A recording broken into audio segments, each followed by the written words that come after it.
جی بسم اللہ الرحمن الرحیم، السلام علیکم ورحمۃ اللہ everyone. Thank you so much آپ سب کا ٹائم نکالنے کا آج کی اسپیس کے لیے۔ تو اسٹارٹ کرتے ہیں ود دی نیم آف اللہ۔ بسم اللہ الرحمن الرحیم۔ جی بسم اللہ الرحمن الرحیم، السلام علیکم ورحمۃ اللہ ایوری ون۔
صدق اللہ العظیم۔ اللہم صلی علی محمد وعلی آلہ محمد واصحابہ محمد وازواجہ محمد اجمعین الی یوم الدین۔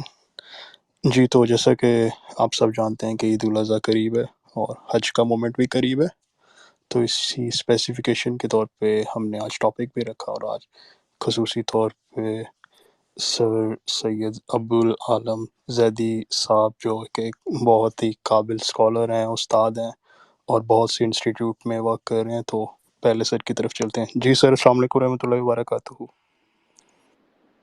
وعلیکم السلام ورحمۃ اللہ وبرکاتہ۔ جی سر، کیسے مزاج آپ کے؟ الحمد للہ۔ نبیل بھائی، مجھے کتنی دیر بولنا ہوگا، تھوڑا سا مجھے گائڈ کر دیں۔ اور جی سر، جسٹ ٹاپک کو اسٹارٹ کریں گے 20-30 منٹس، پھر کوشچنز لے لیں گے پارٹیسپینٹس انشاءاللہ۔ ٹھیک ہے انشاءاللہ انشاءاللہ. انشاءاللہ.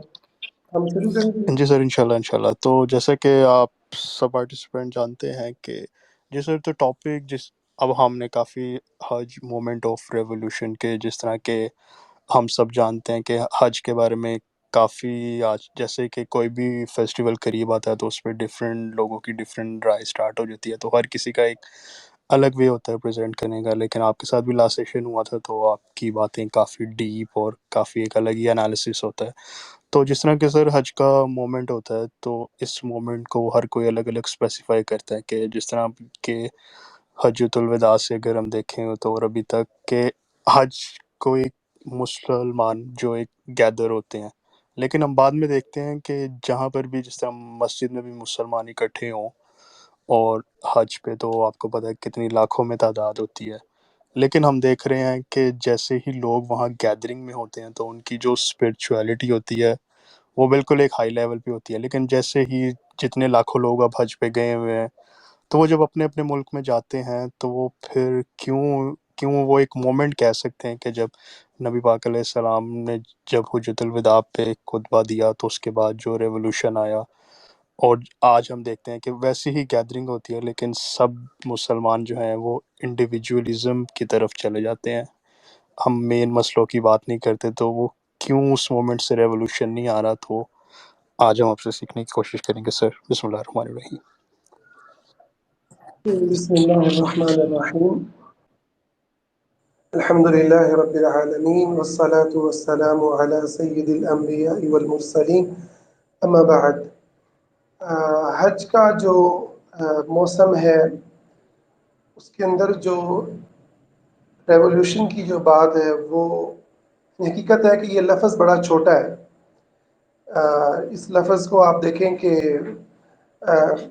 یعنی حق پہ چلنے والے بھی استعمال کرتے ہیں اور باطل پہ چلنے والے بھی استعمال کرتے ہیں. ویسٹ بھی اس کو یوز کرتا ہے. رشیا، کمیونزم، سیکولرزم، یہ سارے ریولوشن کے ذریعے ہی انہوں نے وجود پایا. اسلام جو ٹرم یوز کرتا ہے یا جس چیز کو عنوان بناتا ہے وہ اس سے کہیں بڑی اور اس سے کہیں زیادہ جو ہے نا دلوں پر اثر کرنے والی ہے، اور وہ ہے عبادت کا مسئلہ، اللہ تعالیٰ کے لیے زندگی کو بدل دینے کا مسئلہ، اللہ کے لیے جینا اور اللہ کے لیے مرنے کا سبق. جو یہ حج جس کی ایک بہت بڑی ایک اس کا آپ کہیں اظہار بھی ہے اور اس کی بنیاد بھی ہے. قل ان صلاتی و نسکی و محیای و مماتی للہ رب العالمین. اچھا آپ دیکھیں اس آیت کے اندر اللہ تعالیٰ نے ایسے انقلاب کا ذکر کیا ہے، ایسے ریولوشن کا ذکر کیا ہے جو انسانی زندگی کو یکسر بدل کے رکھ دیتا ہے.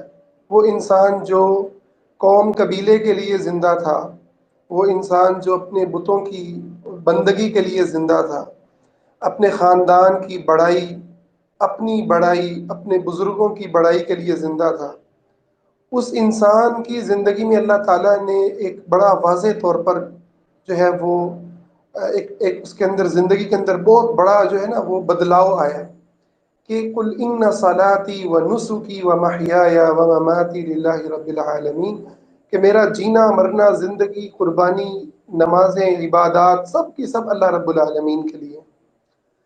اب یہاں اس آیت کے اندر بھی اللہ تعالیٰ نے نسک کا ذکر کیا ہے جو کہ حج کا ایک عمل بھی ہے، قربانی کرنا.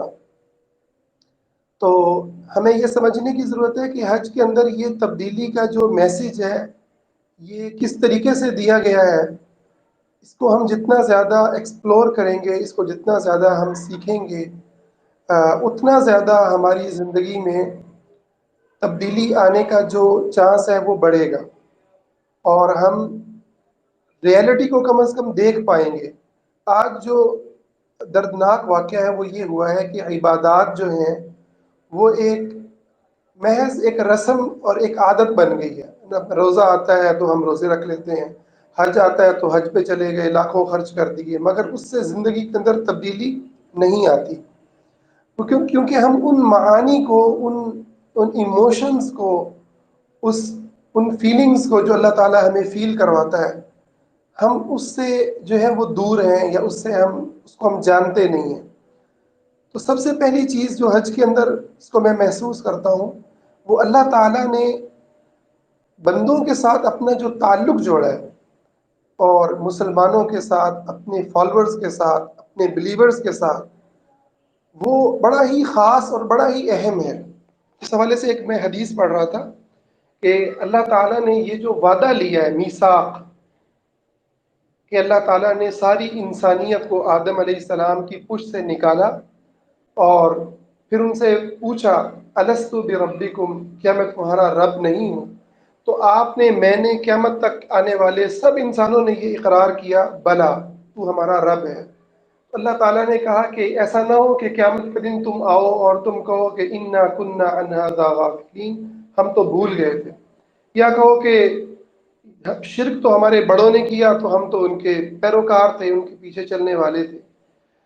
تو یہ جو عالم ارواح میں اللہ تعالیٰ نے جو یہ اتنا بڑا واقعہ ہوا ہے کہ انسانیت سے یہ وعدہ لیا گیا ہے، انسانیت سے یہ عہد لیا گیا ہے کہ وہ دنیا میں جانے کے بعد خدا کی کبریائی اور بڑائی کا ڈنکا بجائیں گے، ایک اللہ رب العزت کے لیے جینے مرنے کے راستے پہ چلیں گے۔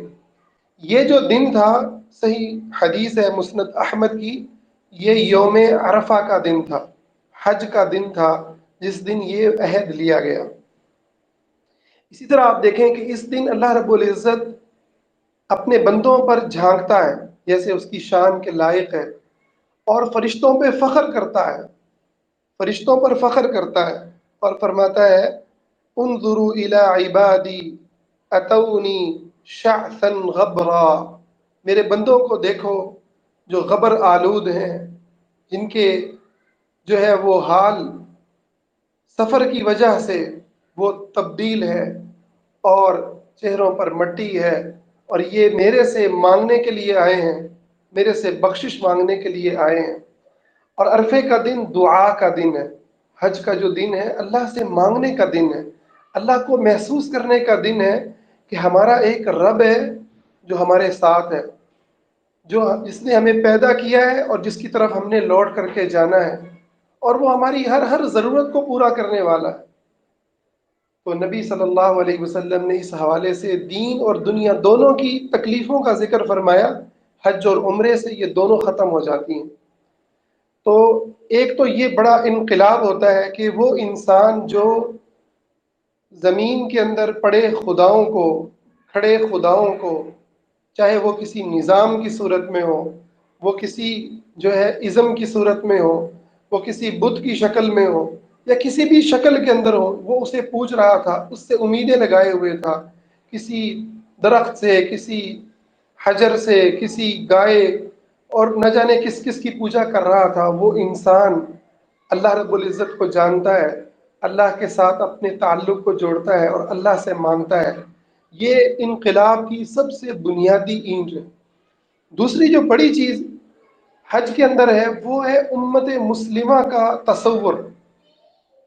آج وہ تصور جو خلافت عثمانیہ کے بعد ٹوٹا ہے، آپ دیکھیں وہ تصور حج اور عمرے کے اندر، خاص کر کے حج کی عبادت کے اندر کس طریقے سے وہ زندہ ہوتا ہے، اور دل کے اندر ایک عجیب سا احساس پیدا ہوتا ہے کہ دنیا کے کونے کونے سے، افریقہ، یورپ، ایشیا، کیا عرب، کیا عجم، پوری دنیا کی امت، پوری دنیا سے امت جو ہے وہ اللہ کے گھر کے اندر آئی ہے، میدان عرفہ کے اندر جمع ہے، مینا کے اندر جمع ہے، شیطان کو کنکریاں مارنے کے لیے جمع ہے، اور طواف کر رہی ہے، ایک اللہ تعالیٰ کی بندگی کا اعلان کر رہی ہے۔ یہ احساس دلاتا ہے کہ ہم نیشنلزم کے ٹکڑوں کے اندر بٹے ہوئے انسان، حقیقت میں ہمارا یہ مقام نہیں ہے۔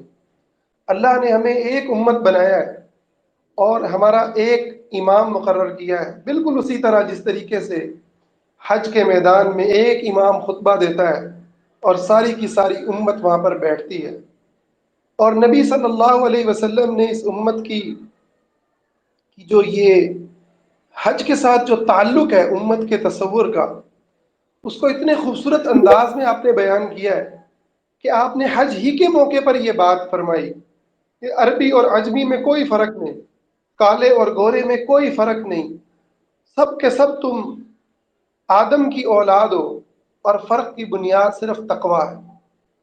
ہر بت کو گرا دیا، ہر ازم کو گرا دیا، چاہے وہ صوبائیت ہو، چاہے وہ وطنیت کا بت ہو، لسانیت کا بت ہو، سب کے سب کو زمین بوس کر کے ایک امت کے تصور کو زندہ کیا۔ یہ ہمیں یاد دلاتا ہے کہ ہم ایک امت ہیں۔ پھر تیسرا جو خانہ کعبہ کا جو گھر ہے اللہ تعالیٰ کا، حج کے اندر اس گھر میں جمع ہونے سے ہمیں ایک گھر کی بھی یاد آتی ہے، جس گھر کو آج ہم کھو چکے ہیں، دارالاسلام، وہ سرزمین جہاں ہمارے حقوق کا تحفظ ہو، جہاں اللہ کی بڑائی کا اعلان ہو، جہاں کا پاسپورٹ لا الہ الا اللہ محمد الرسول اللہ ہو، جہاں پہ دوستی اور دشمنی کی بنیاد اللہ رب العزت پر ایمان ہو، جہاں پہ جینے مرنے اور ساتھ رہنے کی بنیاد اور اس کے عہد و پیمان اس بات پر طے ہو کہ ہم امت محمد صلی اللہ علیہ وسلم ہیں، اور جو اس کلمے کو پڑھ لیتا ہے وہ ہمارا بھائی ہے، وہ ہمارا ساتھی ہے، ہم نہ اس کو کبھی چھوڑیں گے، نہ اس کو ہم جو ہے وہ امریکہ کی جیلوں کے اندر عافیہ صدیقی کی طرح تڑپتا ہوا چھوڑیں گے، اور نہ کسی اور کفر کے عقوبت خانوں میں اس کو ترستا ہوا تڑپتا ہوا چھوڑیں گے۔ ہم ایک امت ہیں، جیسا کہ آپ صلی اللہ علیہ وسلم نے فرمایا، مساری کی ساری امت ایک جسد واحد کی طرح ہے، ایک حصے میں تکلیف ہو تو سارا کا سارا جسم تکلیف کو محسوس کرتا ہے۔ اور یہ جو تصور ہے گھر کا، یہ بڑا کمال کا تصور ہے جو ہمیں بیت اللہ سے ملتا ہے۔ یہ ہمارا گھر ہے، اللہ تعالیٰ نے اس کو خاص طور پر ذکر فرمایا، اور اس گھر کی جو فیلنگز ہوتی ہیں نا، ایک گھر میں آپ پرامن ہوتے ہیں، وہ آپ کی حفاظت کرتا ہے، وہاں سے کوئی آپ کو نکال نہیں سکتا۔ اللہ تعالیٰ نے وہ ساری کی ساری جو چیزیں ہیں وہ اپنے اس گھر کے اندر جو ہے ان کا اہتمام کیا ہے۔ آپ نے اللہ تعالیٰ نے فرمایا وَمَن دَخَلَهُ كَانَ آمِنًا، جو اس کے اندر داخل ہو گیا اس کو امان حاصل ہے، اس کو امان حاصل ہے، وہ اب امان کے اندر ہے، اس کو نکالا نہیں جا سکتا۔ اسی طرح صرف انسانوں کو امان حاصل نہیں ہے، اللہ اکبر، حدود حرم ایک ایسی جگہ ہے جہاں پر پرندوں کو بھی امان ہے، جہاں پودوں کو کاٹنا جائز نہیں ہے، جہاں پرندوں کو مارنا شکار کرنا جائز نہیں ہے۔ ایسی امن والی اور ایسا اللہ تعالیٰ نے اس گھر کو جو ہے وہ اس کا احساس پیدا کیا۔ اور پھر مرد اور عورت دونوں کی جو فیلنگز ہیں اللہ تعالیٰ نے دونوں کا تحفظ کیا ہے، دونوں کا تحفظ کیا ہے، کہ ایک عورت بھی حج کرنے جا رہی ہے، عمرہ کرنے جا رہی ہے، اس میں پیغام ہے ان لوگوں کو جو مسجدوں کے اندر آج عورتوں کے آنے کو ناپسند کرتے ہیں، کہ اللہ کے یہ جو گھر ہے نا، یہ کوئی صنفی اس کے اندر تفریق نہیں ہے کہ مرد یہاں پہ جو ہے وہ نمازیں پڑھیں گے اور عورتوں کے لیے نہیں۔ اللہ تعالیٰ نے اس کو سب کے لیے رکھا ہے۔ جب اللہ کا وہ بڑا گھر جس کا تقدس ہر مسجد سے زیادہ ہے، جو تمام مسجدوں کی ماں ہے، اللہ کا جو گھر ہے بیت اللہ، جب وہاں عورتیں نمازیں پڑھ رہی ہیں، وہاں اللہ کو پکار رہی ہیں، وہاں اللہ کی عبادت کر رہی ہیں، تو پھر دوسری عام مساجد کے اندر عورتوں کو منع کرنا یہ بڑا ہی ظلم ہے۔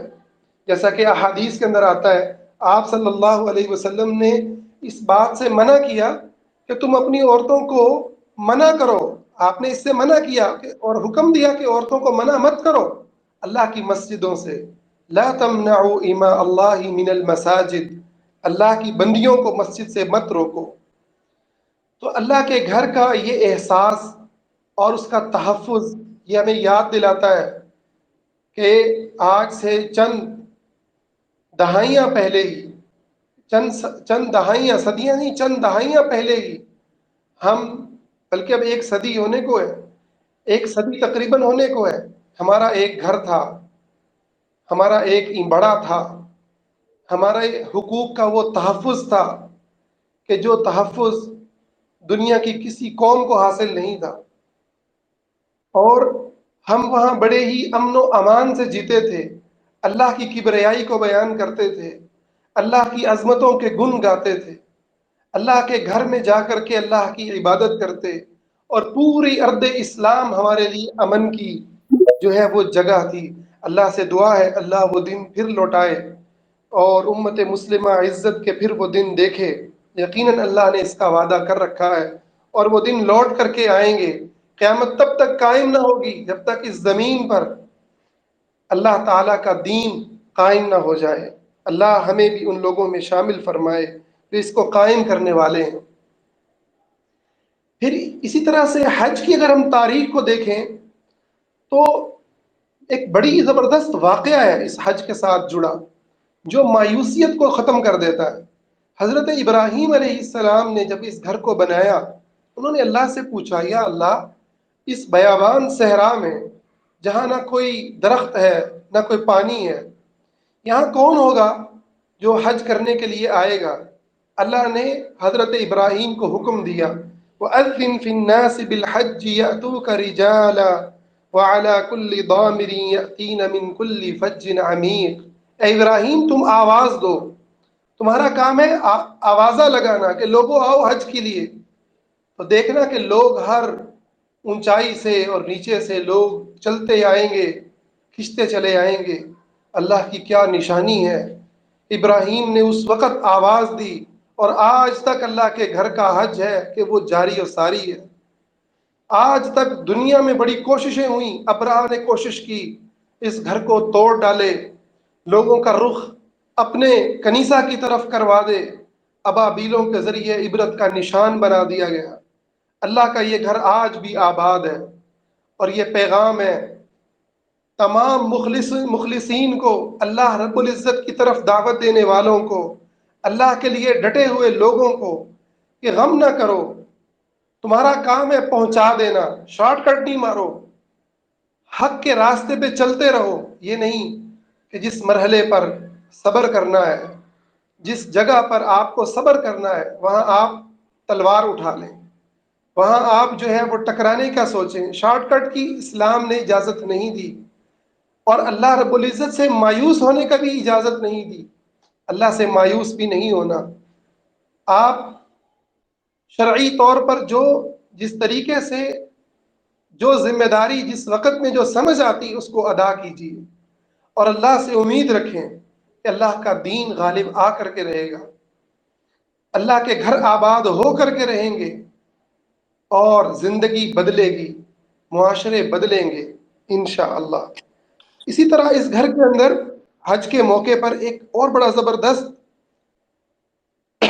جو واقعہ ہے، وہ بھی یقین مانے ذہن کو جو ہے وہ ایک زبردست حوصلہ دیتا ہے دلوں کو، اور ایک پیغام دیتا ہے۔ انسان سوچتا ہے کہ وہ زمین کے جہاں پہ حضرت اسماعیل علیہ السلام نے ایڑی کو رگڑا اور فرشتے نے زمزم کا پانی وہاں پر اللہ کے حکم سے فرشتے نے پر مارا اور پانی جاری ہوا، آج تک وہ زمزم جاری ہے۔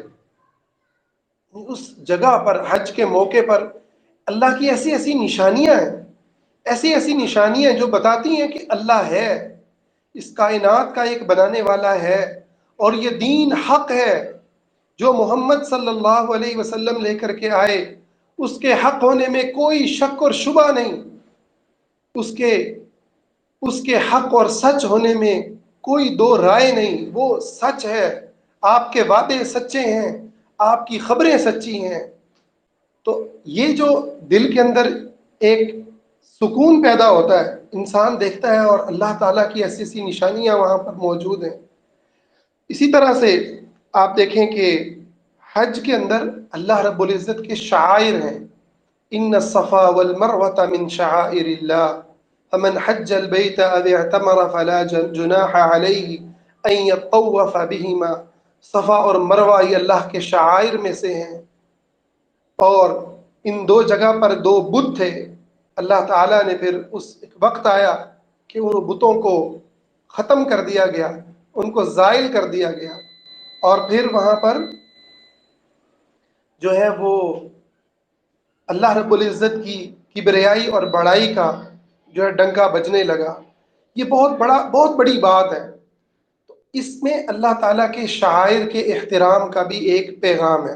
اب ہم آتے ہیں آخری اس بات کی طرف کہ جب ہم ان تمام احساسات کو لے کر کے اپنے اپنے ملکوں میں لوٹتے ہیں، تو یا ہم دیکھتے ہیں مناظر ٹی وی پر اور ہمیں بڑا ایک ایمان بڑھتا ہے، اس کے بعد ہم دوبارہ پھر کھو جاتے ہیں، دوبارہ پھر ہم سے گم ہو جاتا ہے۔ اس کو ہم کیسے کنٹرول کریں؟ اس کے لیے سب سے پہلے تو ہمیں حج کے موقع پر ان فیلنگز کو اچھے سے محسوس کرنا چاہیے، اور ہمارا ایمان بڑھنا چاہیے ان باتوں سے۔ ہمیں یہ باتیں صرف سننی نہیں ہے، ہمیں آگے بیان کرنی ہے، ہمیں لوگوں کو بتانا ہے کہ یہ جو ایک کپڑے پہنے کالے اور گورے سب کے سب اکٹھے کھڑے ہیں، عربی اور عجمی، اور ایک اللہ تعالیٰ کا نعرہ بلند کر رہے ہیں، لبیک اللہم لبیک لبیک لا شریک لک لبیک ان الحمد والنعمت لک والملک لا شریک لک۔ یہ جو اللہ کی کبریائی بیان کر رہے ہیں، یہ کیا ہے؟ اس میں کیا پیغام ہے؟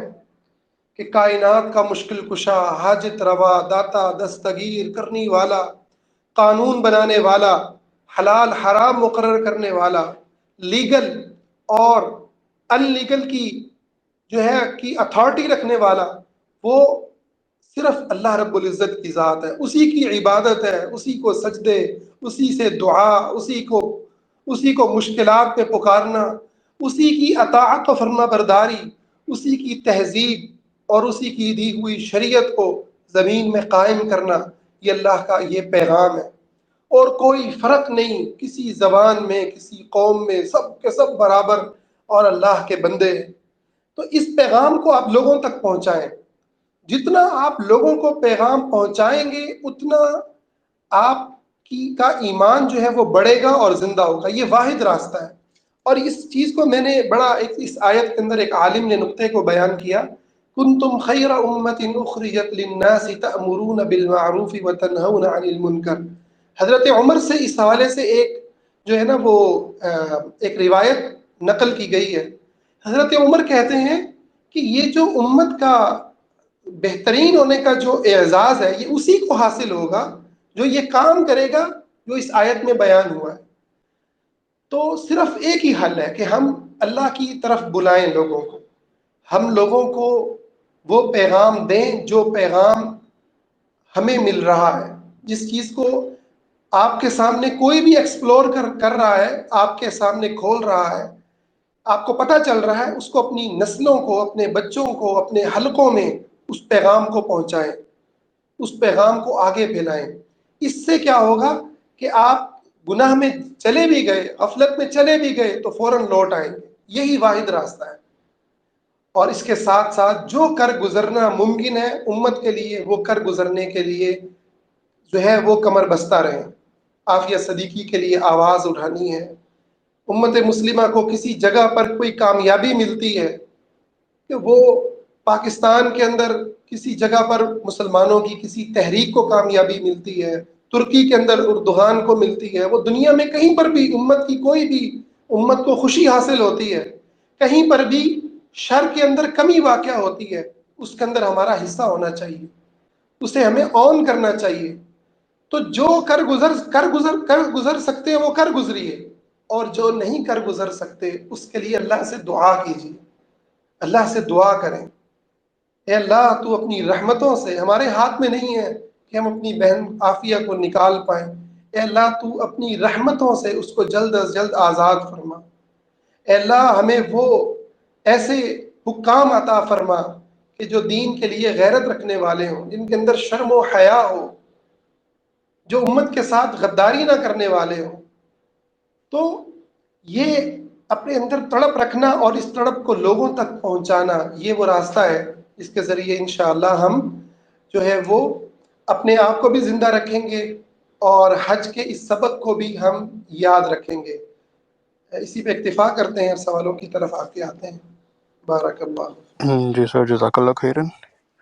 جی تو آپ میں سے جو کوشچن کرنا چاہتے ہیں تو مائک پر آ سکتے ہیں جی۔ تو سب سے پہلے عماد، آپ بات کریں پلیز۔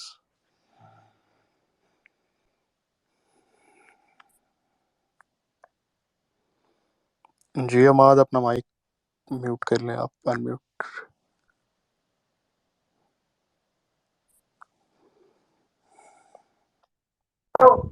جی السلام علیکم۔ اور صاحب جی وعلیکم السلام رحمۃ اللہ۔ اچھا، آواز آ جی رہی جی عماد بات کریں، اب آواز آ رہی پلیز۔ ہے؟ اچھا، تو میرا سوال یہ تھا سر جی کہ اب بیسیکلی جو ہمارا جو معاشرہ ہے نا، ایک بندہ ادھر سے نکل کے جاتا ہے، ٹھیک ہے، تو وہ بندہ حج کر کے تو واپس آ جاتا ہے، لیکن اس کی جو مطلب ڈیلی لائف کی روٹین ہے اس میں تو کوئی خاص چینجز نظر نہیں آتی۔ اب وہ جو اس کی چینجز ہیں وہ اب حج کرنے سے کیسے چینج ہوگی؟ مطلب اس کو کیا ایسا کرنا چاہیے کہ حج سے جا کے کہ بھئی اس کی جو ڈیلی لائف کی جو روٹین ہے یا جو معاملات ہیں ان میں وہ واپس آتا ہے تو وہ کام تو وہی کرنے لگ جاتا ہے، اس کے دل کے اندر کوئی اس طرح کی خاص چینجنگ بھی نہیں نظر آتی، بس یہ جسٹ یہ ہے کہ ایک دیکھ کے آگے یا گھوم پھر کے آگے جیسے یہ کر کے آگے، تو وہ کیا ایسا کوئی کام کرے یا کس طرح کا وہ اس کا طریقہ کار ہونا چاہیے کہ بھئی وہ جب واپس آئے تو اس کو واقعی فیل ہونا چاہیے کہ بھئی میں نے کیا ہے، ٹھیک ہے، اور آج کے بعد مجھے اب یہ کام بالکل چھوڑ دیں۔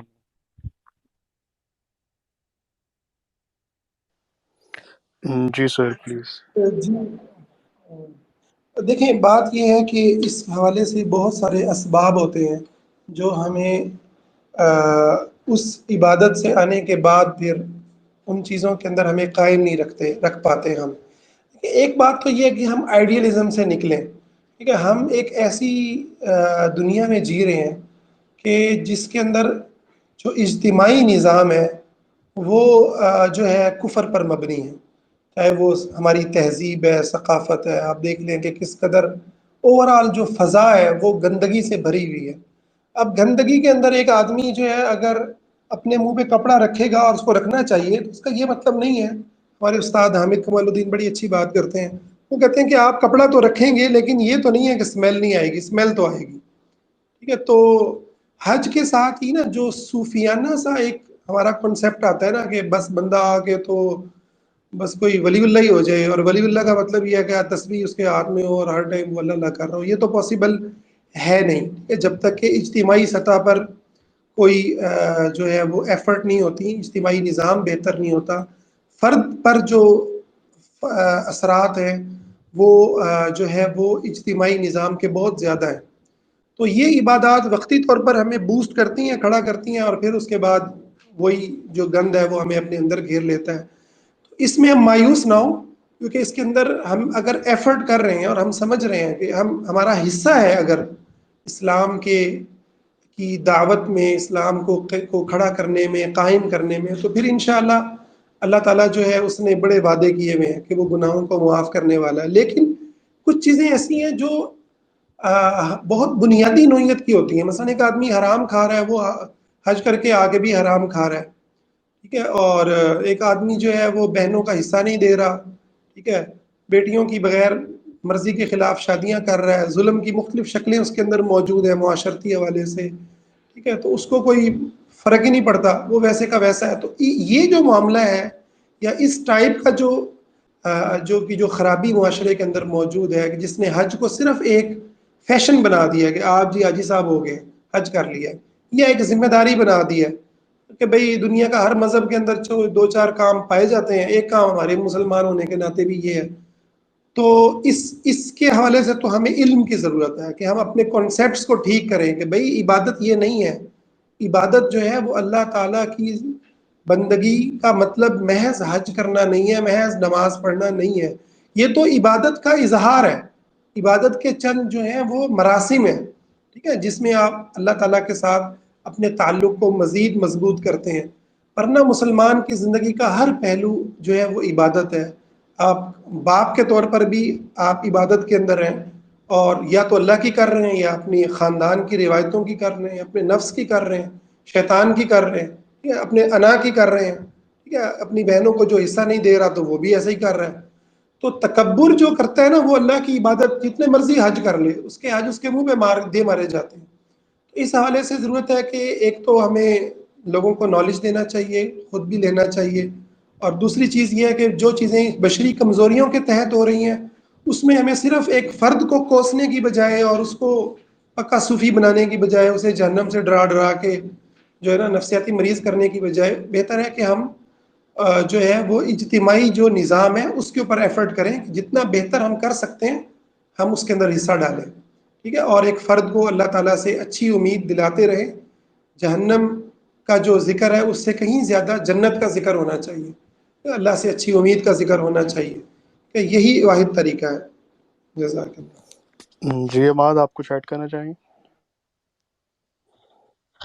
اچھا، تو ایک میرا اور کوشچن تھا قربانی کے حوالے سے نا، تو مطلب کہ اب ایک عام نارمل ایک بندہ جو کاروباری ہے نا، ٹھیک ہے، تو وہ عام نارمل لائف میں یہ سوچتا ہے کہ بھائی میں نے ابھی اتنا کام میرا اچھا نہیں ہے، لیکن اس کے پاس مطلب اتنا اسٹاک ہے، ٹھیک ہے، لیکن اس کا اتنا کام کاروبار نہیں ہے، تو کیا اس پہ بھی قربانی فرض ہوگی؟ جیسے مثلاً کہ اگر اس کے پاس 10 لاکھ کا ایک اسٹاک ہے لیکن اس کی سیل اتنی نہیں ہے، مطلب جو ڈیلی روٹین کی سیل ہے اتنی نہیں، لیکن اس کے پاس آ گیا، تو اس کے اوپر بھی یا 5 لاکھ ہے یا 10 لاکھ ہے، تو اس کے اوپر قربانی کس طرح لاگو ہوگی، یا یہ اس کا کیا نظام ہوگا؟ یہ ذرا کلیریفائی کر دیں۔ دیکھیں قربانی کے حوالے سے نا،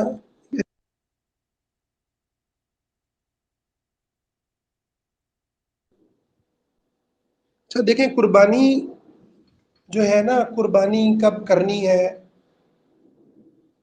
اور قربانی کب نہیں کرنی، اور اس کی فرضیت کے حوالے سے کہ وہ کب فرض ہوتی ہے، ایک بڑی ہی اہم بات ہے۔ سید مودودی نے نا ایک اس چیز کو ٹچ کیا ہے رسائل و مسائل میں اور دیگر اپنے ایک دو جگہوں پر، بڑی خوبصورت بات کی ہے۔ وہ انڈیا کے اندر مسلمانوں کو یہ کہتے ہیں کہ تمہیں قربانی جانور جو ہے نا وہ ذبح کرنا چاہیے، کیونکہ یہاں پر جو ہندو ہیں ان کے اثرات کے تحت مسلمان جو ہیں وہ گائے کی قربانی کو جو ہے نا وہ یعنی پہلے ایک مرحلہ ہوتا ہے جس میں خوف آتا ہے کہ جی ہندو آپ کو ماریں گے، اگلا مرحلہ ہوتا ہے جس کے اندر پھر آپ ان کے قائل ہو جاتے ہیں، طاقتور کی جو ہے نا وہ آپ بات کو جو ہے نا وہ اس کے سامنے جھک جاتے ہیں، دل جھک جاتے ہیں، دماغ جھک جاتے ہیں، تو وہ کہتے ہیں کہ لازمی کرنی چاہیے۔ تو آج کے اس دور میں بھی میں سمجھتا ہوں کہ دیکھیں ایک غریب بندے کو بھی جب اس کو بیماری آتی ہے اس کے گھر کے اندر، وہ گورنمنٹ ہاسپٹل میں نہیں جاتا، وہ لاکھوں جا کے جو ہے خرچ کر دیتا ہے پرائیویٹ ہاسپٹلس کے اندر، حالانکہ گورنمنٹ اسی کے قریب ہی گورنمنٹ ہاسپٹل میں اس کا فری علاج پاسبل ہوتا ہے۔ اسی طرح سے آپ دیکھیں کہ اس کے شادی بیاہ کے اوپر بڑے خرچے ہو رہے ہوتے ہیں، اس کی جو ہے نا وہ گھر میں اللہ نہ کرے کسی کے جنازہ ہو جائے، میت ہو جائے، تو وہ اس کے اوپر فضول رسموں میں بدعات میں جو ہے نا وہ لاکھوں ادھار پکڑ کے لگا رہا ہوتا ہے، مگر قربانی کی باری اس کی کوشش ہوتی ہے کہ یار اب میرے پر قرضہ ہے، اب میرا یہ مسئلہ ہے وہ مسئلہ ہے۔ تو میں سمجھتا ہوں کہ آج کے اس دور میں لبرلزم سے جو ہماری جنگ ہے، بے دین طبقوں سے جو ہماری جنگ ہے، کہ جو اس ٹائم قربانی کو جو کہ اللہ کے شعائر میں سے ہے، اتنی چھوٹی چیز نہیں ہے، یہ بہت بڑی چیز ہے کہ حضرت ابراہیم کو اللہ نے آسمان سے جو ہے وہ جانور عطا فرمایا، اور پھر قیامت تک کے لیے اس کو سنت ابراہیمی بنا کر کے اس کو قیامت تک کے لیے ایک سنت بنا دیا۔ یہ بہت بڑا جو ہے وہ عبادت کا اظہار ہے۔ تو آج کے اس دور میں خاص طور پر یعنی اگر تو زمین پر خلافت قائم ہوتی اور اللہ کا دین اس طرح سے قائم ہوتا، اور یہ جو فتنے ہیں لبرلزم، سیکولرزم، اور یہ جتنے بھی جو ہے فیمنسٹ اور اس قسم کے لوگ کہ جو اللہ کے دین کی باتوں کا مذاق اڑاتے ہیں، تو جی آپ کولر لے لیں، آپ قربانی نہ کریں، آپ اے سی لے لیں، آپ جو غریب کی لڑکی کو جہیز دے دیں، قربانی نہ کریں۔ اچھا مطلب تمہیں اس ٹائم یاد نہیں آتا جب تم جو ہے یورپ کے ٹور کر رہے ہوتے ہو، تمہیں اس ٹائم یاد نہیں آتا جب تم نائٹ جو ہے وہ میوزیکل جو ہے نائٹس جو انجوائے کر رہے ہوتے ہو، ٹھیک ہے، اس میں تمہیں کوئی یاد نہیں آتا، حتیٰ کہ کرسمس کے اوپر کوئی نہیں بولتا کہ بھئی تم کرسمس نہ مناؤ، لاکھوں تم دنیا کے اندر درخت کاٹ کے جو ہے ظالموں تم اتنے جو ہے بڑا غرق کرتے ہو، اربوں خربوں کا تمہارا جو مال ہے وہ ضائع ہو جاتا ہے، اتنی تم جو ہے لائٹس کے اوپر، بجلی کے اوپر، الیکٹریسٹی کو جو ہے تم اس کو جلا کے راکھ کر دیتے ہو۔ وہاں پہ کوئی لبرل نہیں بول رہا ہوتا کہ بھئی یہ جو ہے نا یہ مسئلہ ہے، لیکن یہاں اسلام کے معاملے میں یہ سب بولتے ہیں۔ تو میں سمجھتا ہوں آج کے اس دور میں ضرورت ہے کہ ہر بندہ قربانی کرے، کوشش کرے کہ ہر بندہ قربانی کرے، چاہے اس کے اوپر جو ہے وہ اس کو معمولی سا تکلیف ہے پہنچتی ہے یا نہیں، قربانی کو زیادہ سے زیادہ بڑھانا چاہیے تاکہ بے دینوں کا جو ہے وہ منہ توڑ جواب دیا جا سکے۔ اس چیز کو، اس کی حوصلہ افزائی کرنی چاہیے۔ اس میں کوئی حرج نہیں پڑتا کہ بندہ جو ہے وہ تھوڑی سی تنگی برداشت کر لے، لیکن اس کو آپ ایک محاذ سمجھیں، ٹھیک ہے؟ باقی فقہی بحث الگ ہے، اس پہ میں نہیں چاہتا، وہ علماء سے آپ مزید فتاویٰ پڑھ سکتے ہیں کہ کب کسی کو جو ہے وہ اجازت ہے کہ وہ قربانی چھوڑ سکتا ہے، کب اس پر فرض ہوتی ہے، کب واجب ہوتی ہے۔ یہ ساری باتیں علماء نے جو ہے نقل کی بھی ہیں کہ آیا واجب ہے یا مستحب ہے یا کیا اس کے اندر چیزیں ہیں۔ میرا کہنا یہ ہے کہ اس دور میں جو ہے قربانی کرنا اللہ کے دین کو زندہ کرنے کا اور اس کا اظہار کرنے کا ایک بہترین ذریعہ ہے، تو اس کو، اس موقع کو ایسے نہ جانے دیں۔ جزاکم اللہ خیر۔ جی سر، بارک اللہ فیک۔ جی سیدہ آپ بات کریں پلیز۔ السلام جی وعلیکم علیکم۔ السلام رحمۃ اللہ۔ سر میرا یہ سوال ہے کہ جیسے کہ پروفٹ صلی اللہ علیہ وسلم کے زمانے میں جب انہوں نے حج کیا اور اس دوران جو انہوں نے خطبہ حجۃ الوداع جو پیش کیا، تو اس خطبہ کے اندر اس وقت کے تمام تر جو امت کے مسائل تھے ان کو ایڈریس کیا گیا، اور وہ ایک اتنا امپورٹنٹ خطبہ تھا کہ آج تک اور قیامت تک آنے والے جو مسلمان ہیں ان کے لیے وہ ایک مشعل راہ اور ایک کے طور پر جو ہے وہ ہم اس کو لیتے ہیں۔ لیکن آج کل کے دور میں جب ہم دیکھتے ہیں کہ کیونکہ حج کا ایک موقع ایسا ہوتا ہے کہ جس میں پوری دنیا کے مسلمان جو ہے وہاں پہ اکٹھے ہوتے ہیں، تمام دنیا کی نیشن سے وہاں پہ آتے ہیں لوگ، تو ان کو کوئی بھی اس طرح سے آج کے موجودہ جو دور کے جو مسائل ہیں، جیسے کہ فلسطین کا مسئلہ ہے، خلافت کا مسئلہ ہے، تو اس کے اوپر کوئی بات نہیں کی جاتی، کوئی بھی ایک یونیورسل میسج جو ہے وہ وہاں پہ ڈیلیور نہیں کیا جاتا۔ اور اس حوالے سے اس سلسلے میں جو علماء کرام ہیں ان کا بھی کوئی ایسپیکٹ اس پرسپیکٹو سے نظر نہیں آتا کہ کوئی اس طرح کی چیز ہونی چاہیے وہاں پہ، کیونکہ پوری دنیا سے جب مسلمان اکٹھے ہو رہے ہیں تو ان کو آپ کوئی ایسا میسج ڈلیور کریں جو اس دور کے وقتی تقاضوں کے اعتبار سے بہت ضروری ہے۔ تو اس حوالے سے کیا آپ کہیں گے، آپ کی کیا رائے؟ دیکھیں میں نا، یعنی یہ ایک نا ٹرینڈ ہے ہمارے یہاں نا کہ ہم مطلب میں آپ کی بات پہ نہیں کہہ رہا، میں ایک جرنل سمجھتا ہوں، ہماری ایک نا سائیکالوجی سی ڈیولپ ہوئی ہوئی ہے کہ ہم نا مسلسل یعنی مطلب جو ہے نا وہ کیا کہتا ہے، ایک بندہ کوستے رہتے ہیں، یعنی ہم یہی سمجھتے ہیں کہ یہ نہیں ہو رہا، اس طرح سے نہیں ہو رہا۔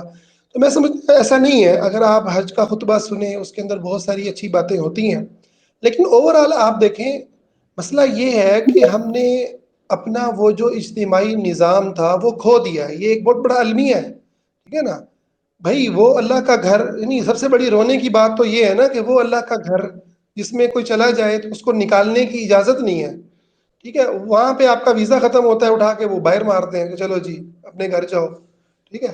تو یہ کیا ہے؟ ٹھیک ہے، تو بھائی بات یہ ہے کہ ہم نے وہ ہمارا کہتے ہیں نا کسی گھر کا سربراہ ہی نہ رہے تو اس گھر کا کیا حال ہوگا نا، تو سربراہ ہی نہیں رہا تو، اور جو رہے سہے ہیں، جو ٹوٹا پھوٹا اس ٹائم پہ سسٹم چل رہا ہے مسلم ملکوں کے اندر، ٹھیک ہے، اس کے اندر بھی آپ دیکھیں کہ کوئی جو ہے وہ چند لوگ ہیں، چند آپ کو نظر آئیں گے جن سے ہمیں امید ہوتی ہے کہ یہ امت کے خیر خواہ ہیں، ٹھیک ہے نا، یہ امت کے لیے کوئی ان کے اندر کوئی بھلائی کی امید ہے، ورنہ اوور آل آپ دیکھیں جہاں پہ بھی وہاں مایوسیت ہی نظر آ رہی ہے۔ تو اسی کے اثرات پھر آپ کو حج کے لوگوں کے اندر بھی اور اس چیزوں میں نظر آئیں گے۔ تو اصل جو ضرورت ہے نا وہ یہ ہے کہ ہم اس مینٹیلٹی سے نکلیں، ہم کام کریں، کوئی مسئلہ نہیں ہے، ٹھیک ہے؟ اللہ تعالیٰ پھر وہ وقت لائے گا اور پھر وہ جو ہے وہ ایام لوٹیں گے۔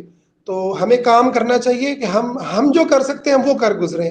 مجھے اکثر نا ویسے بڑا عجیب فیل ہوتا ہے کہ اصحاب کہف کا جو واقعہ ہے کہ وہ جا کے جو ہے غار میں سو گئے ہیں، اللہ تعالیٰ نے ان کو سلا دیا ہے، اور ان کو 100 سال کے بعد اللہ نے، مطلب 309 سال بعد اللہ نے اٹھایا ہے، اور زمین پر اللہ کا حکم غالب آ گیا تھا۔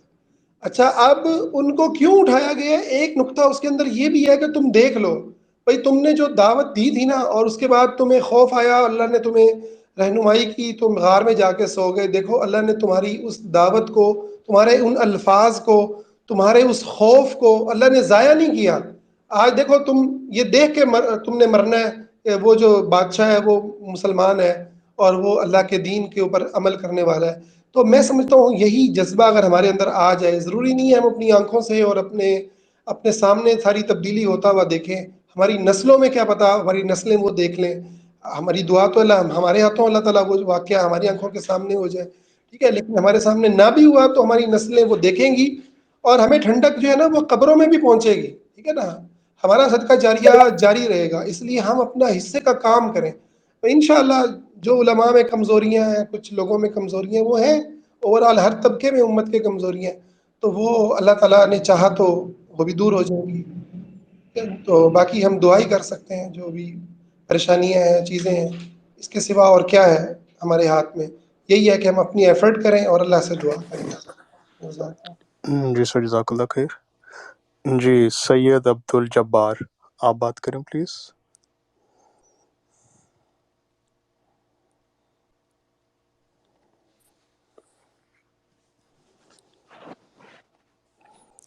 سید عبد الجبار، آپ کائنڈلی مائک میوٹ کر لیں. جی آئی تھنک آپ اویلیبل نہیں ہیں، تو جی زینب رحمان، آپ بات کریں پلیز.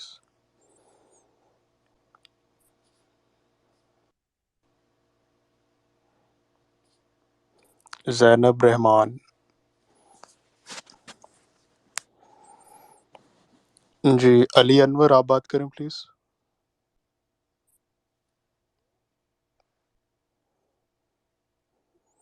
جی آئی تھنک جی جی وعلیکم السلام ورحمۃ اللہ. میری گزارش ہے، میری ایک آبزرویشن ہے، وہ شیئر کرنا چاہ رہا تھا آپ جی کے جی ساتھ سر پلیز. کہ آئی ایم ایس کے پلیٹ فارم پہ کافی مطلب جتنے بھی ہو سکے میں نے لیکچر سنے ہیں نا، اس میں مجھے کوئی نئی چیز نہیں لگ رہی. وہ ٹریڈیشنل جو نا ایک چیزیں چل رہی ہیں،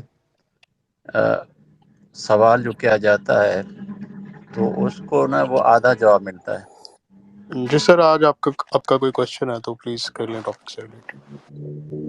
وہ یہ ہے، جیسے ایک بھائی نے کہا کہ ایک بزنس مین ہے، اس کے پاس اسٹاک تو اویلیبل ہے، وہ تو صاحب نصاب کے حساب سے موجود ہے اس کے پاس اسٹاک، لیکن اس کے پاس سیل نہیں ہے اتنی، اور وہ سمجھتا ہے کہ میرے پاس کیونکہ سیل نہیں ہے تو میں کہاں سے یہ جو ہے نا جانور لوں. تو اس کو جواب اس طرح میرے خیال نہیں دینا چاہیے کہ یہ کسی آپ عالم سے پوچھیں. جب آپ کے پلیٹ فارم پہ کوئی بندہ آتا ہے تو پھر ہمارے پاس وہ کیپیسٹی ہونی چاہیے کہ ہم اس کو بالکل مکمل جواب دیں. آپ صحیح کہہ رہے ہیں. دیکھیں بات یہ ہے کہ کچھ چیزوں کو نا کی اہمیت جو ہوتی ہے وہ بہت زیادہ ہوتی ہے، ٹھیک ہے، اس کے اوپر فوکس کروانا بہت زیادہ ضروری ہوتا ہے، اور اسی لیے ہم نے اس پوائنٹ کو بہت زیادہ کیا ہے. باقی عالم کو پوچھنے کا مطلب یہ نہیں ہے کہ ہم اس کو جواب نہیں دے رہے، ٹھیک ہے. بات یہ ہے کہ وہ اپنی جو ڈیٹیل ہے نا وہ اب میرے ساتھ پرائیویٹ رابطہ کرے گا. اب یہاں وہ میں اس سے دیکھیں نا، اس سے میں نے 10 سوال کرنے ہیں کہ بھائی تمہاری کیا سچویشن ہے، ٹھیک ہے. تو یہ سارے لوگ جو ہیں وہ سن رہے ہوں گے کہ جی اچھا آپ کا قرضہ جو ہے وہ کتنا ہے، قرضہ آنے کی امید ہے یا نہیں ہے، ٹھیک ہے نا. وہ پوری ایک ڈیٹیل بات ہے نا، یہ کوئی جھٹ پٹا والا کام نہیں ہوتا، ٹھیک ہے نا. علم شریعت کا علم جو ہوتا ہے، جیسے آپ ڈاکٹر کے پاس جاتے ہیں، ہم اس کو ڈیٹیل بتاتے ہیں، تو پرائیویٹ میں مجھ سے پوچھ لے گا، میں اس کو انشاءاللہ بتا دوں گا. یہاں پہ ہم جنرل بات ہی کر سکتے ہیں نا کہ بھائی یہاں پر یہ اصول ہیں شریعت کے، تو نہیں، وہ اس کا جواب محترم اس طرح دینا چاہیے کہ آپ ہمیں اس معاملے میں آپ ہم سے کانٹیکٹ کریں، 1 to جی 1 جی جی بات کریں. بالکل، جی ایک بالکل، تو وہ یہ میں یہی کہہ رہا آپشن ہوں. ان کو دینا چاہیے. دوسرا، کیونکہ جی آپ ماسز کو نا، آپ بڑے بڑے لوگوں کو، ماسز کو آپ چاہ رہے ہیں کہ وہ جو چینج ہوں، تو یہ بات کیوں نہیں آپ کرتے اس گروپ میں؟ نہیں آپ صحیح کہہ رہے ہیں، تو ہم نے جی یہی لیکن کہا ہے جی آپ سے میں نے دیکھا ہے، میں نے دیکھا ہے پہلے بھی ایک اس طرح کا لیکچر تھا، میں نے لکھا تھا یہ کنفیوزنگ اسٹریٹجی ہے. دیکھیں نا، جی آپ اگر بات یہ نیا ہے، کچھ کرنا چاہ رہے لیکن ہیں نا، نوجوان ہیں لیکن آپ، نیا کچھ کرنا چاہ رہے ہیں، تو آپ آج کل کی جو دنیا ہے نا وہ تو 1 ونڈو سولوشن دے رہی ہے. ہم کیا لیکن کر رہے ہیں بات پھر یہ ہے، آئی ایس والے؟ میں بھی کامل نہیں ہوں نا، آپ بات سمجھے، میں بھی کامل نہیں ہوں. آپ کی بات سے بات نہیں تو مکمل پھر ہو نہیں گئی. کرنا چاہیے نا. دیکھو نا، ساحل صاحب یہی کر رہے ہیں نا کہ دعویٰ جو ہے نا وہ کرے، دائی وہ بنے جو دین کو اچھی طرح جانتا ہو، ہر سوال کا جواب دے سکے. اچھا یہ کہاں پہ لکھا ہوا ہے؟ یہ تو امام مالک اور نہیں بڑے نہیں، بڑے یہ ائمہ یہ تو ہمارے دیکھیں نا آئی ایم ایس کے جو ہمارے جو لیڈر ہیں وہ کر رہے ہیں کہ ایک بندہ اگر چلو دین کو نہیں سمجھتا اور وہ کسی سوال کا جواب نہیں دے سکتا تو پھر اس کو حق نہیں ہے وہ دائی بن جائے. آپ سمجھے نہیں ہے نا، آپ میرے خیال میں ناراض میں ہو جی گئے سمجھاؤں آپ بھائی جان، میں جی علی بھائی، سمجھاؤں، علی میں بھائی سمجھاؤں. بات سنیے گا، بات سنیے گا کہ پہلی بات میں بتا دوں کہ سر جو ہیں وہ کوئی آئی ایم ایس کے لیڈر نہیں ہے، وہ بیسیکلی 20 سال سے نہیں میں عالم دیکھیں، دین جو میں ہے. یہ نہیں کہہ رہا اب کہ نا نہیں علی نہیں بھائی ایک منٹ بات بھائی جان دیکھیں، میری بات سنیں، میری بات، میرا کوشچن سنیں نا. بات پوری میں کرنے نے آبزرویشن دیے تو ساری چیزیں میں نے سوچ کے دیے ہیں کہ یہ آئی ایم ایس کے لیڈر نہیں ہے، لیکن ہم تو آئی ایم ایس کے پلیٹ فارم پہ یہ پروگرامز جو نا اس میں ہم حصہ لے رہے ہیں. جی چلے میری بات سنیں. دیکھیں اب جب ایک پبلک پلیٹ فارم ہوتا ہے اور ایک پرائیویٹ ہوتا ہے، جب ہم اب آپ کسی ڈاکٹر کو کال کریں گے، آپ بتائیں گے کہ مجھے یہ بخار ہے، تو وہ آپ کو یہ کہیں گے کہ آپ میرے پاس آئیں تاکہ میں پوچھوں کہ کس نوعیت کا بخار ہے. وہ صرف یہی کہیں گے نا کہ آپ بخار ہے تو آپ زیادہ سے زیادہ پیناڈول لے لیں، جو ایک بیسک ہے. لیکن آپ کہیں گے کہ میرا مسئلہ اس سے نہیں حل ہو رہا، تو اس کے لیے ڈیٹیل ہے. اب یہ جو اب ہم جہاں پہ ابھی پلیٹ فارم پہ ہم اسپیک کر رہے ہیں، تو آپ نے شاید فرسٹ ٹائم جوائن کر لیا، تو ہمارا ہر سنڈے کو ڈفرینٹ اسپیکرز کے ساتھ ہوتا ہے. تو بیسیکلی یہ ہے میں کرتا کہ رہتا جی، ہوں، تو بیسیکلی آپ میں جانتے ہیں نا کرتا کہ رہتا ہوں، اب اس اور دیکھیں سوال کا میں یہ جی کرتا علی بھائی رہتا ہوں. بات اور سنیں، بات سنیں. دوسرا یہ ہے، سنیں میری بات. میں یہ پروگرام جو بھی آتے ہیں اس میں کرتا رہتا ہوں. ابھی بھی میں بازار میں تھا، پہلے میں نے جوائن کیا تھا، 4-5 لوگ تھے، پھر آپ ابھی دیکھا میں نے، اور پھر بعد میں نے دوبارہ جو ہے نا وہ کیا. میری کوشش ہے کہ میں ان کو دیکھوں، ان چیزوں کو نا. لیکن بات یہ کہ یہ جس طرح کی باتیں ہوئی نا، یہ تو ہمارے جو مسجد کے امام ہیں وہ بھی اس طرح وہ نیریٹ کر دیتے ہیں، جی علی بھائی تو فائدہ کیا ہوا؟ جنہوں نے بھی کوشچن کیا تو ان کو کلیئر ہو گیا تھا، اور وہ اگر تو ان کو کچھ ہوتا تو وہ پوچھ لیتے مزید. مجھے کلیئر نہیں جی ہوا تو نا، آپ دیکھیں وہی مجھے کلیئر نہیں ہوا. آپ وہی آپ سوال کر کوشچن لیں، ریپیٹ میں پوچھ آپ لیں، تو سوال کر لیں. آپ پوچھ ہاں لیں، آپ وہی پوچھ لیں، کوشچن آپ کوشچن دیکھیں میں وہی کر رہا دوبارہ ہوں کہ کریں. میں دیکھیں میں آئی ایم ایس کا ٹیم لیڈر ہوں، میرے پاس کچھ لوگ ہیں، ٹھیک ہے نا. جی آپ سوال تو کریں، وہ آپ چلیے بھائی، سوال کریں، میں بتاتا ہوں. آپ تو سوال کریں، آپ کو جواب مل جاتا ہے انشاءاللہ. تو آپ سوال میرا سوال یہ ہے کہ یہ جو طریقہ کار ہے نا، وہ ہمیں کوئی زیادہ سپورٹ نہیں کر رہا کہ ہم آدھا بات کریں، وہ میں آدھی نے بات غلطی چھوڑ مان دیں. لی ہے، میں نے غلطی مان لی ہے نا. آپ اب جو بات آپ کو لگ رہا ہے یہ کلیئر میری ہوگی. آبزرویشن تھی، میرا اس طرح کوئی سوال نہیں تھا، میری ایک آبزرویشن تھی، ٹھیک ہے نا، چلیں ٹھیک ہے، کہ اس ٹھیک ہے، طرح کا جزاک اللہ. جو کام ہے نا اس سے فائدہ نہیں ہو رہا، جی یہ غلطی ہے، میری غلطی ہوگی مجھ سے نا، ٹھیک تو ہے نا. نیکسٹ انشاءاللہ میں کیونکہ کوشش ہمارے کروں گا. آئی ایم ایس کے جو لیڈر ہیں نا، جس کی وجہ سے لوگ اکٹھے ہوئے ہیں، وہ یہی کہتا ہے کہ یار جو دین کا دائی ہے نا، اس کو پہلے خود دین سیکھنا چاہیے، ہر سوال کا جواب جب اس کے پاس ہو تو پھر وہ دائی بنے. نہیں یہ ویسے آپ کی غلطی ہے، ہر سوال کا جواب دنیا کے کسی بھی یہ تو عالم پھر کے پاس ساحل نہیں صاحب کی ہوتا. غلطی ہے، یہ ساحل تو پھر صاحب کی بھی ساحل غلطی صاحب ہو کی غلطی سکتی ہے. ہے، اگر ساحل وہ صاحب کہتے بھی ہیں کامل وہ نہیں ہے. اس کے نہیں وہ بھی ڈفرینٹ کامل ویڈیوز نہیں ہے. میں امام دیکھیں نا، امام ڈفرینٹ مالک سے ویڈیوز میں وہ چیزیں امام موجود ہیں، پھر تو اس ایک کی منٹ غلطی ہے، علی میری تو بھائی نہیں ہے. بات سن ایک لینا، منٹ بات سن لیں، علی بات بھائی سن بات لینا سن لیں. تھوڑی. ہاں جی جی. جی جی جی امام میں ایک منٹ تھوڑی ایک کوٹ میں نقل کر دوں بس تاکہ کلیئر ہو جائے. امام مالک سے پوچھا گیا کہ اس سوال کا کیا جواب ہے، انہوں نے کہا مجھے نہیں پتا. انہوں نے کہا آپ امام مالک ہیں، آپ کو نہیں پتا. انہوں نے کہا کہ مجھے جس چیز کا نہیں پتا، اللہ نے مجھے یہی حکم دیا کہ میں کہوں مجھے نہیں پتا، ہاں میں اس کو پتا کروں گا، پھر میں آپ کو بتاؤں گا. ٹھیک ہے. باقی آپ سے میں نے بات یہ کی ہے کہ ہم نے یہاں پہ ایک جنرل بات کی ہے. باقی اگر کوئی ڈیٹیل پوچھنا چاہے ہم اس میں حاضر ہیں، اور میں اس چیز کو مجھے جو آپ نے گزارش یہ ہے جو کہ آپ نے جو باتیں کی ہیں نا، اس سے مجھے کوئی اعتراض نہیں ہے. آپ نے جو کچھ کہا ہے وہ صحیح کہا ہے. میری آبزرویشن یہ ہے کہ ہمارے جو آئی ایم ایس میں جو ہمارے لیڈر ہیں نا، وہ یہ کہتے ہیں کہ دین کا دائی وہ بنے جو سارے سوال کا کوشچن دے، اس کا جواب مطلب اس کے پاس آنا چاہیے، ورنہ اس کو کوئی حق نہیں پہنچتا. تو وہ ایک آبزرویشن میں نے دی ہے. اس طرح کی باتیں مجھے کوئی خراب نہیں جی لگی. علی بھائی، مجھے پتا ہے آپ کہ نے ہر نا بندہ جو ہے نا، مجھے آپ پتا نے ہے، نا اصل میں دو مجھے چیزوں پتا ہے کہ ہر بندہ جو ہے نا، ہر اس دور میں جتنا علم ہے نا، وہ اس کے کسی کے پاس نہیں آ سکتا، کوئی کس اینگل سے. جی علی بھائی بات سنیے گا کہ آپ نے دو باتوں کو مکس کر دیا، کہ ان کے کوشچن کو اور آپ کی آبزرویشن کو. تو جہاں تک ان کے سوال کا تعلق تھا تو ان کو آنسر تسلی ہو گئی تھی، تو اس وجہ سے انہوں نے مزید جو ہے وہ ڈیٹیلز نہیں مانگے. اگر وہ ڈیٹیلز مانگتے تو ان کو ضرور جواب دے دیا جاتا. باقی آپ کی دائی والی بات بھی بالکل ٹھیک ہے کہ پورا آنسر آنا چاہیے، تو اگر وہ سر سے ڈیٹیل پوچھتے تو ان کو بتا بھی دی جاتی انشاءاللہ. جزاک اللہ خیر. جی عماد، آپ کچھ ایڈ کرنا چاہتے ہیں؟ آپ کوشچن.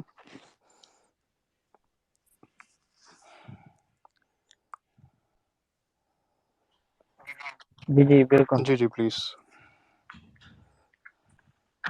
اچھا وہ اس میں تھوڑی میری بھی غلطی ہے، لیکن وہ جو مومنٹ آف ریولیوشن ہے میں نے اس میں تھوڑا وہ چیز ایڈ کر دی. تو بیسیکلی مجھے یہ کرنا نہیں چاہیے تھا، لیکن میں نے کہا چلو ایک کوشچن کر ہی لیتے ہیں. لیکن میں نے جو کوشچن دوسرا بھی ایک اور میرا ہے کہ بھائی ایک عام نارمل لائف ہے نا، اس میں ایک بندہ جو ہے جی رہا ہے، تو اللہ تعالیٰ نے یہ ہمارے اوپر کیوں کہا کہ بھائی جو صاحب استطاعت ہے وہ حج اس کے اوپر جو ہے نا وہ فرض ہے؟ مطلب اس کی کیا ضرورت تھی کہ بھائی ایک عام اگر نارمل لائف میں بندہ ہے نا، ٹھیک ہے، فائنینشیل وہ اگر فریڈم ہے اس کو، تو وہ حج اس کے اوپر فرض ہے. اس کی کیا ضرورت تھی کہ وہ جو ہے نا ان بندوں کے اوپر فرض کیا گیا؟ اللہ تعالیٰ کو اس طرح کی کیا ضرورت تھی کہ بھائی اس بندے کو جو ہے فرض ہو گیا اس کے اوپر، اس کو لازمی حج کرنا چاہیے؟ تو یہ ذرا کلیئر کر دیں. یعنی میں یہ سمجھا ہوں آپ کے سوال سے کہ اللہ تعالیٰ نے جو آپ مجھے نبیل بھائی تھوڑا سا جی کلیئر کریں گے یہ سوال جی سے. سر، انہوں نے کہا ہے کہ جی اللہ تعالیٰ نے خالی صاحب استطاعت پر ہی کیوں کہا کہ ان پہ حج فرض ہے، باقی لوگوں پر کیوں نہیں؟ صحیح، یہ اللہ تعالیٰ کی تو مین کمال. جی کہ کیا ضرورت پڑی تھی کہ بھائی جو صاحب استطاعت ہیں ان کو حج کرنا چاہیے، کہ بھائی وہ صاحب استطاعت ہو گئے ہیں تو ان کو لازمی حج کرنا چاہیے، فرض ہو گیا نا، مطلب ان کو فرض ہو گیا ان کو ہر حال میں حج کرنا ہے. تو اس کی ضرورت کیوں پیش آئی کہ بھائی فائنینشیل آدمی کو ہی کرنا چاہیے، فرض ہے اس کے اوپر؟ اچھا، اس سوال کو میں کوشش کرتا ہوں اگر میں سمجھا پایا تو، ورنہ آپ مجھ سے کلیئر کر لیجئے گا. دیکھیں ایک بات تو یہ ہے کہ اللہ رب العزت نے اس کو صاحب استطاعت پہ اس لیے فرض کیا ہے کہ حج جو ہے وہ خرچے والا کام ہے ہمیشہ سے ہی. سفر کے اخراجات ہیں، صحت اس کے اندر میٹر کرتی ہے، ٹھیک ہے نا، یہ چیزیں میٹر کرتی ہیں. اور شریعت جو ہے وہ ان چیزوں کا خیال رکھتی ہے کہ یہ انسان اس چیز کو کرنے کی طاقت رکھتا ہو. اس لیے اللہ تعالیٰ نے استطاعت کی شرط لگائی ہے، من استطاع الیہ سبیلا، جس میں طاقت ہے، جس کے پاس پیسہ ہے، جس کے پاس صحت ہے، وہ جا کر کے حج کر لے. اور باقی لوگوں پر اللہ رب العزت نے اس کو فرض نہیں کیا. یہ تو اللہ کی رحمت اور شریعت اسلام کا جو حسن ہے وہ اس کے اندر آ جاتا ہے. اچھا، دوسری بات سوال کا مجھے یوں محسوس ہوا ہے کہ آپ یہ پوچھنا چاہ رہے ہیں کہ اللہ تعالیٰ نے آخر فرض ہی کیوں کیا ہے، ٹھیک ہے نا، یعنی جن پر صاحب استطاعت ہیں ان پر بھی فرض کیوں کیا ہے. تو بات یہ ہے کہ اللہ رب العزت نے فرض کیوں کیا، اس کی بہت حکمتیں ہیں، بہت ساری حکمتیں ہیں. جو حکمتیں اصل تو خدا کی ذات ہی جانتی ہے، کچھ چیزیں ہیں جو ہم جان سکتے ہیں، جو ہم بیان کر سکتے ہیں. ایک تو یہ ہے کہ اس کے اندر یہ جو پیغام ہے نا کہ ہم سب کے سب ایک امت ہے اور ہمارا ایک گھر ہے اور ہمارا ایک رہبر و رہنما ہے، اس تصور کو یہ جو حج ہے نا یہ زندہ کرتا ہے. ٹھیک ہے نا، یہ حج اس تصور کو زندہ کرتا ہے. ایک پوائنٹ بھی میرا مس ہو گیا تھا اس کے اندر کہ جو بڑے بڑے اناؤنسمنٹس ہوتی تھی نا جو امت کے لیول کی، وہ حج کے اوپر ہی ہوئی ہیں. جیسے اللہ تعالیٰ نے سورہ توبہ میں بیان کیا کہ براءۃ من اللہ ورسولہ براءۃ من اللہ ورسولہ الی الناس یوم الحج الاکبر ان اللہ بریء من المشرکین ورسولہ، کہ بھئی اللہ اور اس کا رسول مشرکین سے بری ہیں. اس کو حج کے دن جو ہے نا اس کا اعلان ہوا ہے، اور اللہ نے کہا کہ اب حج کے دن یہ تم اعلان کر دو کہ اب کوئی مشرک حج نہیں کرے گا، کوئی کافر حج نہیں کرے گا. تو بڑے بڑے اناؤنسمنٹ حج کے اوپر ہوتے تھے، امت کے بڑے بڑے فیصلے حج کے موقع پر ہوتے تھے. اس لیے امت کے کچھ لوگوں کو ہر علاقے سے وہاں پر جا کر کے ان کی نمائندگی ہونی چاہیے. اور دوسری بات یہ ہے کہ وہاں جو اللہ کے شاعر ہیں، جو چیزیں ہیں جو اللہ رب العزت نے جن کو قائم رکھا ہے اور جن کی بڑے فضائل اور جن کے بڑے مقامات ہیں، ان سے بھی انسان جو ہے متعارف ہو، امت کے مختلف دنیا میں پھیلے ہوئے لوگ متعارف ہوں. اور بھی اس کی بہت سی حکمتیں ہیں، یہ چند باتیں ہیں جو میں نے آپ کے سامنے رکھی ہیں. تو اللہ تعالیٰ نے اس کو بڑی حکمتوں کی وجہ سے ہی فرض کیا. اللہ کے ہر کام میں حکمت ہے، ٹھیک ہے، جو ممکن ہے کہ کچھ ہمارے سامنے کھلیں کچھ نہ کھل سکیں. میرا خیال ہے کلیئر ہوا آپ کو، اگر تو بتائیے گا. جی سر، جزاک اللہ خیر. جی زینب رحمان بات کریں پلیز. السلام علیکم. جی وعلیکم السلام ورحمۃ اللہ. جی میرا یہ کوشچن ہے کہ عموماً جو لوگ پورا جانور افورڈ نہیں کر سکتے قربانی کے لیے، تو وہ ایک بڑے جانور میں حصہ ڈال کے قربانی کر لیتے ہیں، اس لیے کہ اس میں 7 قربانیاں ہوتی ہیں شاید اس لیے. تو کیا دو فیملیز مل کر ایک بکرے کی قربانی نہیں کر سکتے کیا؟ مطلب اس کی ایک قربانی شاید کنسیڈر ہوتی ہے. یہ کیا کر سکتے ہیں ایسا؟ یہ بتائیے گا مجھے. جی، جو بڑے جانور ہیں نا، جیسے گائے ہے، اونٹ ہے، ٹھیک ہے نا، تو ان کے اندر جو ہے وہ یعنی میکسیمم جو حصے ہیں وہ 7 ہو سکتے ہیں، ٹھیک ہے نا. منیمم کی تو کوئی وہ نہیں ہے نا، پابندی نہیں ہے. 2 لوگ کر لیں، 3 لوگ کر لیں، 3 حصے کر لیں، 2 کر لیں، ٹھیک ہے. تو اس میں کوئی حرج نہیں ہے، اس میں حصے کیے جا سکتے ہیں اور میکسیمم 7 تک ہو سکتے ہیں. لیکن جو چھوٹا جانور ہے نا، جیسے بکری ہے اور اس لیول کے جو جانور ہیں، ٹھیک ہے نا، جتنے بھی یہ ہیں، مثلاً آپ دیکھیں، یہ عربی میں خروف کہتے ہیں، بھیڑ جیسے ہے، جیسے بھیڑ ہے، بکری ہے، تو یہ ایک بندے کی طرف سے یا ایک فیملی کی طرف سے ہوتی ہے.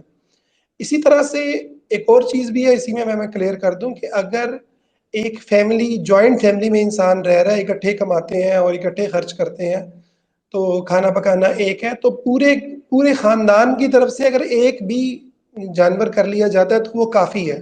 ضروری نہیں ہے کہ ہر بھائی، اگر ایک گھر میں 5 بھائی ہیں، ٹھیک ہے، تو وہ پانچوں کے پانچوں الگ الگ جو ہے نا قربانی کریں. ہاں، وہ الگ الگ گھروں میں رہ رہے ہیں، ان کے الگ الگ سیٹ اپ ہیں، ٹھیک ہے، تو وہ ایک الگ بات ہے. لیکن اگر وہ اکٹھے رہ رہے ہیں تو ایک بھی سب کی طرف سے جو ہے کفایت کرے گا، ٹھیک ہے. جی زینب، آپ کو کلیئر ہو گیا؟ جی مجھے کلیئر ہو گیا، تھینک یو. جی، بارک اللہ فیک. جی حسین، آپ بات کریں. السلام علیکم جی ورحمۃ وعلیکم اللہ. السلام ورحمۃ اللہ. نہیں، میرا کوئی سوال نہیں ہے، ماشاء اللہ بہت اچھا سیشن گزرا ہے. ایسے کوئی سوال نہیں ہے میرا، جو کنفیوژن سے دور ہو گئی ماشاء جی جزاک اللہ خیر.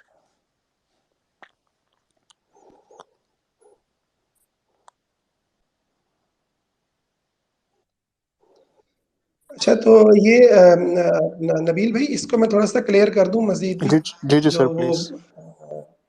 قربانی کے جو احکام میں سے چیز آتی ہے نا، تو یہ ہے کہ اگر کسی کے اوپر ادھار ہے، ٹھیک ہے نا، اور وہ ادھار ہے اور ادھار کے واپس آنے کا اس کو امید نہیں ہے کہ پتہ نہیں آئے گا نہیں آئے گا، تنگی کے اندر ہے، تو شریعت نے تنگی میں نہیں ڈالا، ٹھیک ہے، کہ آپ قربانی نہ بھی کریں تو آپ کو شریعت نے تنگی میں نہیں ڈالا، ٹھیک ہے. ایک جنرل جو فضا ہوتی ہے وہ ایک الگ چیز ہے، کہ ایک جنرل ہمیں جو فضا بنانی ہے وہ تو یہی بنانی ہے کہ ہر بندہ قربانی کرنے کی کوشش کرے، تاکہ اسلام کے اس عظیم عمل کی حفاظت ہو سکے، اور جو اسلام دشمن اس کے خلاف باتیں کرتے ہیں ان کو ہم روک سکیں.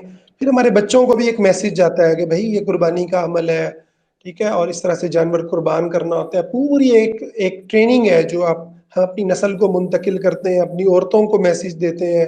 حضرت عائشہ خود قربانی کرتی تھی، سبحان اللہ، یعنی خود ذبح کرتی تھی. کتنی بڑی بات ہے کہ مطلب ایک عورت ہو کے وہ خود ذبح کرتی تھی. صحیح سند سے یہ روایت موجود ہے.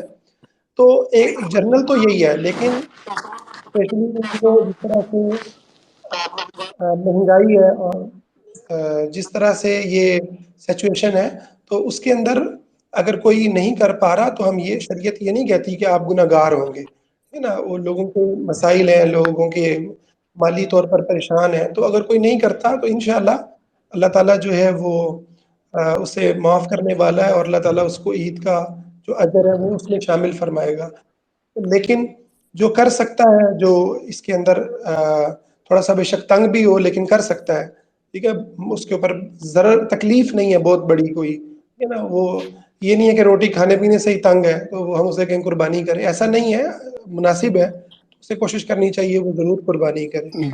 اس حوالے سے یہ جی سر، بالکل آپ کلیئر نے میں نے کہا. ابھی بالکل ٹھیک بات کی تھی کہ جب بھی کوئی ایسا اسلام سے ریلیٹڈ مومنٹ آتا ہے تو ہم دوسری چھوٹی چھوٹی نیکیوں کی طرف چلے جاتے ہیں، کہ کسی کی شادی کروا دو، کسی غریب کی مدد کر دو.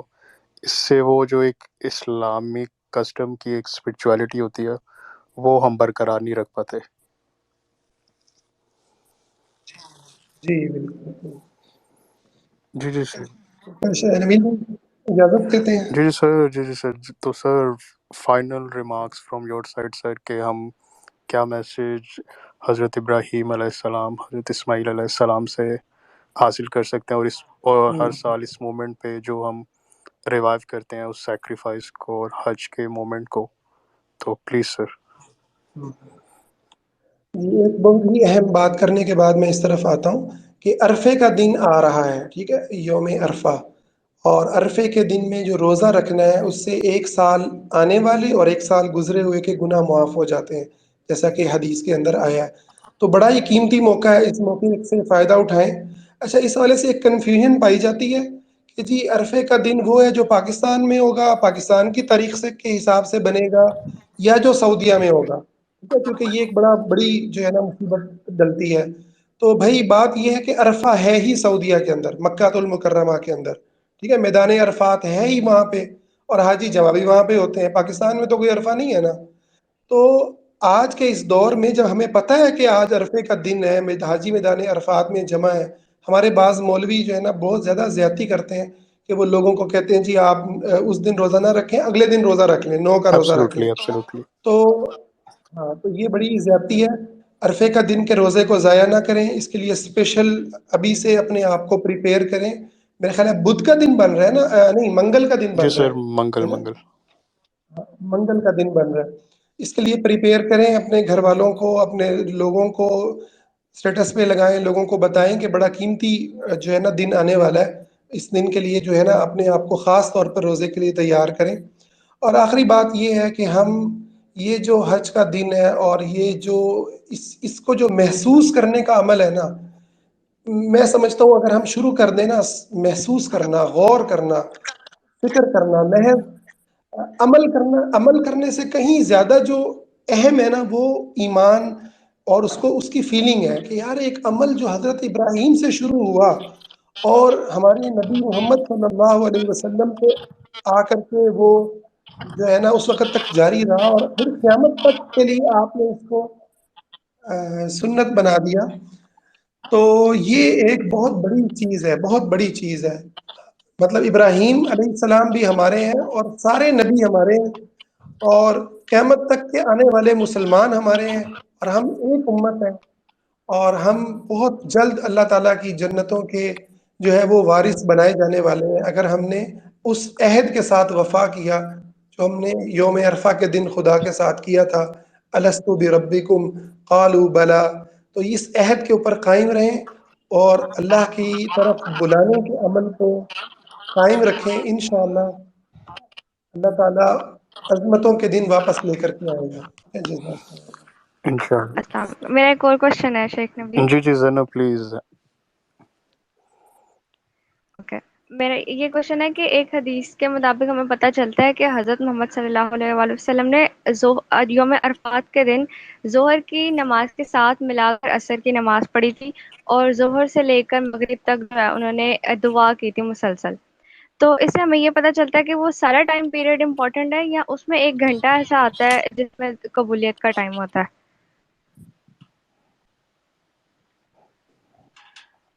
جی، یہ جو سارا دن ہے نا یہی بہت اہمیت کا دن ہے، اور اس دن جو دعا کا اصل عمل ہے وہ تو میدان عرفات کے اندر جو لوگ ہیں ان کے لیے ہے، جو باہر ہیں ان کے لیے روزہ ہے. لیکن ہمارے بعض سلف صالحین سے یہ منقول ہے، سلف صالحین سے مراد یہ ہے کہ صحابہ، تابعین، تبع تابعین، ان سے یہ بات ہمیں ملتی ہے کہ وہ بھی عام جو علاقوں کے مسلمان تھے وہ بھی دعا کرتے تھے، ٹھیک ہے نا. تو اس دن کے اندر آپ روزہ بھی رکھیں، دعا بھی کریں. اور جہاں تک نمازوں کو جمع کرنے کا تعلق ہے تو یہ میدان عرفات کے ساتھ خاص ہے، اور اس کی وجہ یہ ہے کہ یہ ایک سفر کے اندر تھے، ہے نا. یعنی جو میدان عرفات کے اندر جانا ہے، پھر آگے مزدلفہ میں جانا ہے نا، شام کو جا کے مزدلفہ میں مغرب اور عشاء کو جمع کرنا ہے، ٹھیک ہے، اور میدان عرفات میں ظہر اثر کو اکٹھا کرنا ہے. تو یہ سارے کا سارا عمل ان کے لیے، ہمارے لیے نہیں ہے. ہمارے لیے یہ ہے ہم روزہ رکھیں، دعا کریں، قرآن پڑھیں اور اللہ تعالیٰ سے مانگیں. باقی یہ خاص گھڑی ہے قبولیت کی، تو اور یا یہ کہ سارا ٹائم ہی قبولیت کا ہے، تو صحیح بات یہ ہے کہ اس کے اندر یہ آتا ہے کہ خاص گھڑی ہے، لیکن اس کا پریکٹیکلی وہ یہی ہے کہ آپ سارا ٹائم پہ ہی محنت کریں تو وہ گھڑی بھی اس کے اندر انشاءاللہ ہمیں مل جائے گی. انشاءاللہ سر. جزاک اللہ خیر. تو جزاک اللہ خیر ایوری ون آپ سب کی پارٹیسپیشن کا. تو آئی ہوپ سب کے لیے کافی لرننگ رہا ہوگا. یہ جسٹ ہم موقع کی مناسبت سے یہ ریوائیو کرنا اس مومنٹ کو ضروری تھا تاکہ ہم ریوائیو کر سکیں کہ ایکچوئل میں اس دن ہوا کیا تھا اور ہم نے کیا سیکھنا ہے. تو انشاءاللہ تعالیٰ ہم نیکسٹ سنڈے تو مے بی ناٹ پاسبل، تو ویری نیکسٹ سنڈے ہم پھر 9 بجے حاضر ہوں گے سنڈے ود ڈفرینٹ ٹاپک انشاءاللہ تعالیٰ. تو عید الاضحیٰ مبارک to all of you in advance. تو جزاک اللہ خیرن کثیرن. السلام علیکم رحمۃ اللہ وبرکاتہ.